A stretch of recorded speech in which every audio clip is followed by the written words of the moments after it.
পরমা একটা ছবি দেখে বলে, এটা তো সুদীপার ছবি, কিন্তু সুদীপার ছবি তো এত পুরানো হতে পারে না, এটা আসলে অন্য কারোর ছবি।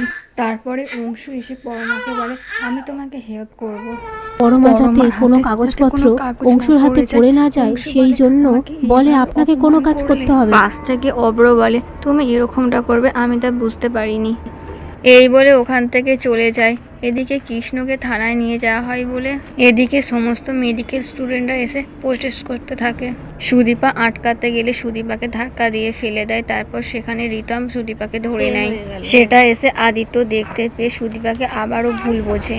তারপর আদিত্য বলে, কৃষ্ণ নামক ব্যক্তির ঘর থেকে অনেক না জানা ওষুধ পাওয়া গেছে, তারপরও আপনারা প্রতিবাদ করবেন। তারপর সুদীপাকে নিয়ে ওখান থেকে চলে যায়। তারপর সুদীপা আদিত্যর মান ভাঙাতে এলেও আদিত্য কোনো না কথা শুনে সেখান থেকে চলে যায়।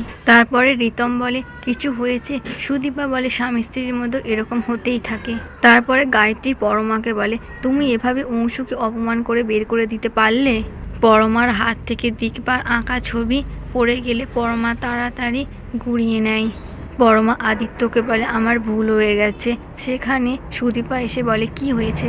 গায়ত্রী বলে, ও অংশুকে অপমান করেছে। সুদীপা বলে, এবারটার মতো ওকে ক্ষমা করে দাও। তারপর সুদীপা পরমাকে বলে, কি হয়েছে? পরমা সুদীপাকে কিছু না বলে উল্টে কথা শোনায়।